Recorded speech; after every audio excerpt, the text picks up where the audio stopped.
Bible हमें इफिसियों 6 में बताती है praying with all manner of prayer, अलग अलग तरीके से जो प्रार्थना है उसमें प्रार्थना करो। यानी जो प्रार्थना है वो केवल एक तरीके की नहीं है, प्रार्थना बहुत तरीके की प्रार्थना है और हमें सीखना है कैसे हम प्रार्थना कर सके। वो एक ऐसा ऑर्केस्ट्रा है, आपने देखा है ऑर्केस्ट्रा है जिसमें ड्रम भी है, जिसमें कोई कीबोर्ड में है, पियानो में है, कुछ लोग गा रहे हैं, कुछ लोग बेस गिटार बजा रहे हैं, अलग अलग जो उसमें इंस्ट्रूमेंट्स हैं वो जब साथ में आते हैं तो एक ब्यूटीफुल सिम्फनी, एक बहुत ही सुंदर, एक मधुर, एक मीठी आवाज उसमें से निकलती है। वैसे ही प्रार्थना भी है। मगर परमेश्वर का वचन हमें सिखाता है कि कैसे हम प्रार्थना में जा सकते हैं, बढ़ सकते हैं। और आप जब उसको देखेंगे, मैं आपको बता रहा हूं, जब आप आज इसके बाद वो करेंगे, और ये मैं अपना, ये कोई मेरा कहा हुआ बात नहीं है, ये परमेश्वर के वचन में उसका सत्य है। जब आप ये करोगे 99% आपकी बैटल्स खत्म हो जाएंगी। जो 1% है वो नहीं है जो शैतान लाएगा, मगर वो भी खत्म हो जाएगी। मगर 99% जो आप लड़ रहे हो सालों से, वो पूरी रीति से खत्म हो जाएगी यीशु के नाम में। आमीन। क्योंकि हमें बुलाया गया है जय का जीवन जीने के लिए। आमीन। कितने लोग मानते हैं इस बात को? अगर आप मानते हो जोर से आमीन बोलो। बोलो, मुझे बुलाया गया है जय का जीवन जीने के लिए। जब आप जय में जीते हो तो परमेश्वर की आराधना होती है। आमीन। जब आप जय में जीते हो, बोलो, जब मैं जय में जीता हूं तो परमेश्वर की आराधना होती है।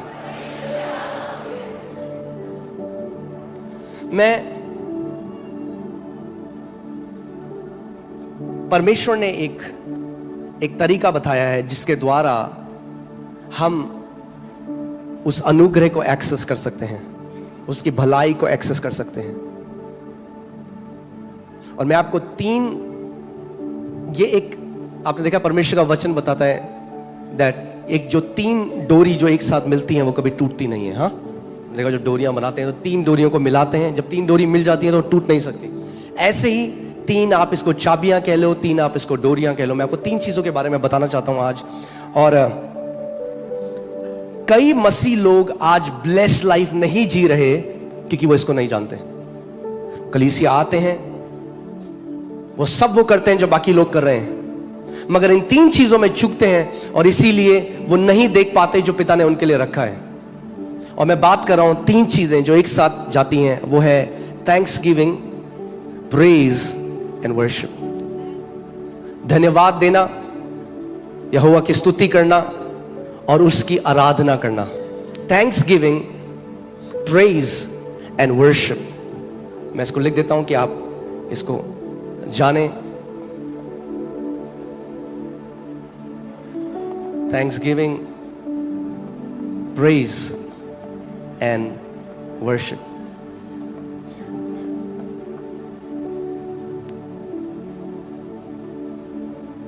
We give thanks to God because of His goodness. हम परमेश्वर को धन्यवाद देते हैं क्योंकि वो एक भला परमेश्वर है, वो एक अच्छा परमेश्वर है। But we praise Him because of His greatness, because of His, हम परमेश्वर को धन्यवाद देते हैं क्योंकि वो भला है, मगर हम परमेश्वर की स्तुति करते हैं क्योंकि वो महान और सामर्थी है। Amen? And we worship God because He is holy. और हम उसकी आराधना करते हैं क्योंकि वो पवित्र है और उसके समान और कोई नहीं है। आमीन। सो तीनों ये जो चीजें हैं परमेश्वर के एक अलग एट्रीब्यूट, हमारा रिस्पॉन्स है परमेश्वर के एक अलग एट्रीब्यूट के लिए। हाँ, हम क्यों करते हैं thanksgiving? Because of God's goodness. हम प्रेज करते हैं बिकॉज ऑफ हिज ग्रेटनेस और हिज पावर। और हम आराधना करते हैं क्योंकि परमेश्वर पवित्र है। आमीन। अब इतना कुछ बाइबल में है, अगर केवल ये 3 चीजें मैं आपको सिखाऊं, मैं आपको बता रहा हूं 1 हफ्ता भी कम है। सो मुझे नहीं पता मैं वर्शिप तक जा पाऊंगा या नहीं जा पाऊंगा, पर मैं चाहता हूं, मैं तो सिखाने के लिए रेडी हूं, मगर जब आप लोगों का पेट भर जाएगा, मुझे पता लग जाएगा, मैं रुक जाऊंगा। सो मैं आपकी भूख के हिसाब से सिखाऊंगा। आमीन। अगर आप कहोगे नहीं और चाहिए तो फिर और आपको दिया जाएगा। यदि आप कहते हो बस हो गया, तो वहां पे मैं रुक जाऊंगा। आमेन। सो आइए हम लोग देखते हैं भजन संहिता 100 और उसकी 4 आयत। Psalms 100 verse 4। उसके फाटकों में धन्यवाद और उसके आंगनों में स्तुति करते हुए प्रवेश करो, उसका धन्यवाद करो और उसके नाम को धन्य कहो। आमेन। फिर से मैं बोलता हूं, उसके फाटकों में धन्यवाद और उसके आंगनों में स्तुति करते हुए प्रवेश करो, उसका धन्यवाद करो और उसके नाम को धन्य कहो। आप जानते हैं कितने ऐसे मसीह हैं जो कहते हैं हम वो एक नम है। हाँ, आप देखते होगे वो कठोर होता है उनका हृदय। कई बार आप देखोगे लोग आराधना कर रहे हैं, परमेश्वर उनके दिल को छू रहे हैं, पर कई विश्वासी आप देखोगे वो कठोर है, वो नम है। परमेश्वर की जितनी भी उपस्थिति हो ऐसे खड़े होंगे। ऐसे विश्वासी मेनली वो लोग होते हैं जो धन्यवाद नहीं देते परमेश्वर। सो इवन दो वो बचाए गए हैं, यद्यपि वो परमेश्वर के राज्य के अंदर हैं, मगर उनका जो सोल है, उनकी जो चेतना है, वो कभी भी उस जो पवित्र आत्मा उनके अंदर है उसके साथ वो उसको महसूस नहीं कर पाते, उसका फेलोशिप नहीं कर पाते, क्योंकि उनका दिल कठोर हो गया। कठोर दिल के साथ आप परमेश्वर के साथ फेलोशिप नहीं कर सकते, यद्यपि आप बचाए गए हो। उनका दिल कठोर है। और जो विश्वासी धन्यवाद नहीं देते परमेश्वर को, वो कोल्ड होते हैं, वो ठंडे होते हैं, और वो उनका जो हृदय है वो सेंसिटिव नहीं होता। आप कई विश्वासियों को देखोगे वो अपनी पुरानी बात बताएंगे और वो रोने लग जाएंगे। क्यों? क्योंकि उनका दिल क्या है? सॉफ्ट है, टेंडर है। क्यों? क्योंकि वो भूले नहीं परमेश्वर उनको कहां से निकाल कर लेकर आया। इसीलिए परमेश्वर का वचन हमें कहता है, दाऊद बार बार अपने मन को कहता है, हे मेरे मन यहोवा को धन्य कह। हम उसका धन्यवाद तब नहीं कहते जब हमारा मन करता है उसका धन्यवाद करने का, हम अपने मन को कहते हैं कि तू यहोवा को धन्य कह। दोनों में बहुत अंतर है। We don't thank God when we feel like thanking God.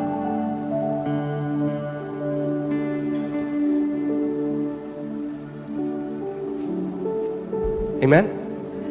और जैसे मूसा के समय में, आज भी मैं कल वर्शिप टीम के साथ बैठा था, मैं उनको ये बात सिखा रहा था, और ये आज हम सबके लिए है। हमें जानना है हम 3 पार्ट बीइंग है। हम एक आत्मा है, आपके पास प्राण है, और आपके पास, और आप शरीर में रहते हैं। आपकी आत्मा पवित्र आत्मा के साथ एक है। आप उसमें परफेक्ट कम्युनियन में जी रहे हैं, परफेक्ट सहभागिता में जी रहे हैं। मगर आपका जो सोल है, हमारा जो प्राण है, वो ज्यादा लोगों का शरीर के ऊपर होता है। किसके ऊपर होता है? शरीर के ऊपर होता है। इसीलिए जो मैं आज आपको बात बता रहा हूं, कैसे आपका सोल, यदि आपका सोल आपकी आत्मा के अधीनता में आ जाए, आप एक ब्लेस्ड लाइफ जियोगे। और अगर आप विश्वासी भी हो, नया जन्म पाए हुए हो, मगर अगर आपका सोल शरीर पे है, तो आप एक टेरिबल लाइफ जियोगे। पौलुस कहता है शरीर पर मन लगाना क्या है? मृत्यु है, इट्स डेथ। सो पुराने नियम में परमेश्वर ने हेवन का वो दिया मूसा को। बाइबल बताती है कि मूसा को जब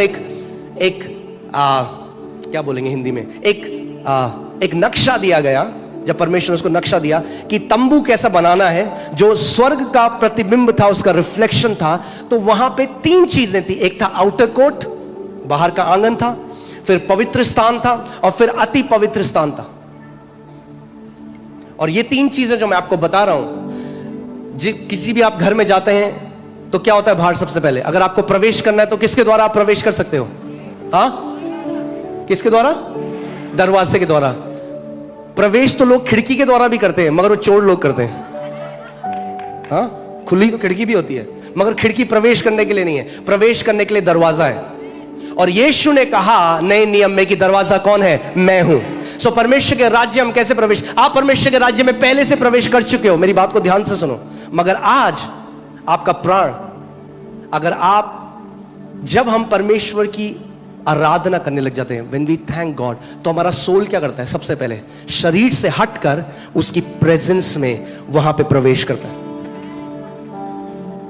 आप देखते हो लोग बोलते हैं अरे हम कलीसिया गए, क्या उपस्थिति थी। कितने लोग, हाँ, कितने लोगों के साथ हुआ है? उपस्थिति आपके घर में भी है। यहां पे क्या हुआ? जैसे ही आपने परमेश्वर को धन्यवाद करने लगे, उसकी स्तुति करने लगे, उसकी प्रशंसा करने, आपकी अवेयरनेस, आपकी चेतना उस दरवाजे की तरह एंटर हो गई और आप महसूस करने लगे उस अनॉइंटिंग को, उस अभिषेक को, उसके प्रेम को, उसकी दया को, उसकी करुणा को।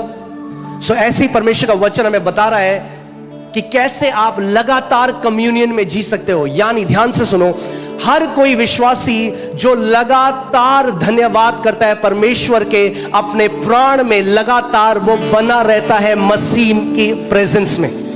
You abide in the presence of God when you continually thank him. Amen. मैं फिर से इस बात को बोलूंगा। एक परमेश्वर के दास थे 1600s में, उनका नाम था ब्रदर लॉरेंस। उन्होंने किताब भी लिखी है, practising the presence of God. और वो अपने चित्त को, अपने मन को, अपने प्राण को बार बार परमेश्वर पे लाते गए। उन्होंने प्रैक्टिस करा इसको इतनी बार, और एक समय ऐसा आया, बहुत साल प्रैक्टिस करने के बाद वो कह रहे मेरा जो प्राण था वो परमेश्वर के ऊपर अटक गया और उससे बाहर ही नहीं आया। और जैसे ही ऐसे हुआ, उनके चेहरे से लाइट निकलने लगी। ये डॉक्यूमेंटेड है, आप इसको गूगल में देख सकते हैं। उनके चेहरे से लाइट आने लग गई, क्योंकि सोल हमारे, आपके आत्मा में, जब आपने नया जन्म पाया, पवित्र आत्मा पहले से आपके साथ है, मगर सोल एक गेट का काम करता है बीच में। अगर आपका सोल परमेश्वर के ऊपर टिक जाए तो वही सामर्थ 24 घंटे आपके द्वारा बहने लग जाएगी। कितने लोग मेरी बात को समझ रहे हैं? सो हम धन्यवाद जो कर रहे हैं, परमेश्वर को हमारे धन्यवाद की जरूरत नहीं है। मुझे जरूरत है मेरे परमेश्वर को धन्यवाद करने की। मेरा धन्यवाद करना मेरे परमेश्वर को नहीं बदलता। मेरा धन्यवाद करना मेरे चित्त को, मेरी अवेयरनेस को मेरे परमेश्वर के ऊपर ले आता है। और जब मेरा चित्त मेरे परमेश्वर के ऊपर है, मैं डिप्रेस नहीं हो सकता, मैं गिल्ट, मेरे अंदर बुरे विचार नहीं आ सकते। मैं क्या है, मैं उस सिद्ध शांति में रहूंगा। जितने लोग, उसका वचन कहता है, यदि तू अपने चित्त को, अपने मन को मेरे ऊपर स्थिर रखे, क्या रखे? स्थिर रखे, तो मैं तुझे सिद्ध शांति में रखूंगा। यानी आप सोचो, आप इस दुनिया में हो और आप शांति नहीं, दुनिया की शांति। यीशु ने कहा मैं तुम्हें वो शांति देकर नहीं जा रहा जो दुनिया में है, मैं तुम्हें अपनी शांति दिए जा रहा हूं। यानी आप सिद्ध शांति में जी सकते हैं इस पृथ्वी पे, यदि आप की लाइफस्टाइल हो, आपकी एक जीवन शैली हो, उस परमेश्वर को धन्यवाद देना। कितने लोग मेरी बात समझ रहे हैं? कई लोग क्या कहते हैं, प्रभु यीशु मसीह, ओ प्रभु जी ये दे दे प्रभु, ओ प्रभु वो दे दे, ओ प्रभु तू कब से नहीं कर रहा है। और वो ऐसा है, उनका चित्त तो दरवाजे के बाहर है अभी।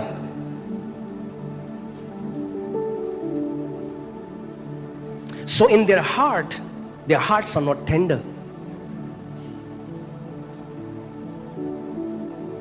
क्योंकि ध्यान से सुनो, यद्यपि आपकी आत्मा पवित्र आत्मा के साथ एक है, आप वो एक्सपीरियंस नहीं कर रहे हो जो आपकी आत्मा एक्सपीरियंस कर रही है। आप वो एक्सपीरियंस कर रहे हो जो आपका सोल एक्सपीरियंस कर रहा है अभी। मगर जब आप अपने सोल को परमेश्वर को धन्यवाद करने पे लगा देते हो, तो क्या होता है? वो ऐसा है, गेट खुल जाता है और परमेश्वर की उस मैनिफेस्ट प्रेजेंस, उस ग्लोरी में, उस महिमा में आप प्रवेश कर जाते हो। मूसा को परमेश्वर ने बताया आउटवर्ड कोर्ट है, एक बाहरी कोर्ट है।